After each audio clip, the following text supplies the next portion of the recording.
రాష్ట్ర వ్యాప్తంగా ఉన్నటువంటి రెండో విడత దళిత బంధువుల లబ్ధిదారులందరికీ బాధితులందరికీ ముందుగా స్నేహితుల దినోత్సవ శుభాకాంక్షలు. ఈరోజు 18 నెలలుగా మన ఉద్యమం ముందుకు సాగుతుందంటే ఒకరిపై ఒకరు పెంచుకున్నటువంటి గౌరవం, ఒకరిపై ఒకరు పెంచుకున్నటువంటి నమ్మకం, ఒకరిపై ఒకరు ఉంచుతున్నటువంటి విశ్వాసం, ఇవన్నీ కలగలిస్తేనే ఆ స్నేహ సంబంధం అనేది మనందరి మధ్యలో ఏర్పడింది. ఇన్ని రోజులు దళిత బంధు సాధన సమితి రాష్ట్ర కమిటీకి మీరు అందిస్తున్నటువంటి ప్రోత్సాహం వెలకట్టలేనిది.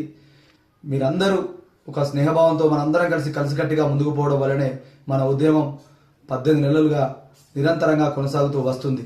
ఇక విషయానికి వస్తే, రేపు జరగబోయే క్యాబినెట్ సమావేశంలో ఏదైతే కాంగ్రెస్ పార్టీ మనకు దళిత బంధు నిధులను విడుదల చేస్తారని మాటిచ్చిందో, అలాగే అంబేద్కర్ అభయాస్తం పథకం ప్రారంభిస్తామని మాటిచ్చిందో, మరియు చేవెళ్లలో చేసినటువంటి ఎస్సీ డిక్లరేషన్ను అమలు చేయాలనే ఉద్దేశంతో ఈరోజు మనం వారికి ఒక హెచ్చరిక జారీ చేస్తున్నాం.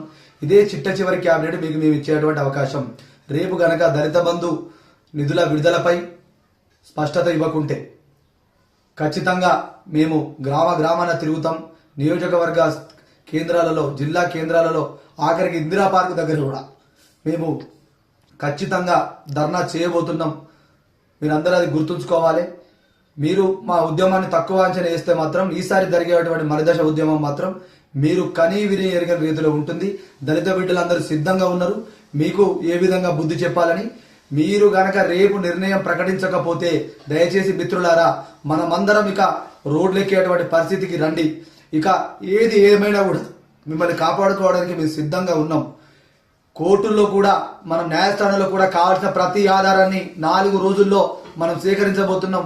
దాన్ని సేకరించి అటు న్యాయస్థానంలో, ఇటు మనం జిల్లా కేంద్రంలో, రాష్ట్ర కేంద్రంలో పోరాడదాం. మీ అందరి మద్దతు ఇలాగ ఉండాలని కోరుకుంటూ మరోసారి మీ అందరికీ స్నేహితుల దినోత్సవ శుభాకాంక్షలు. జై తెలంగాణ.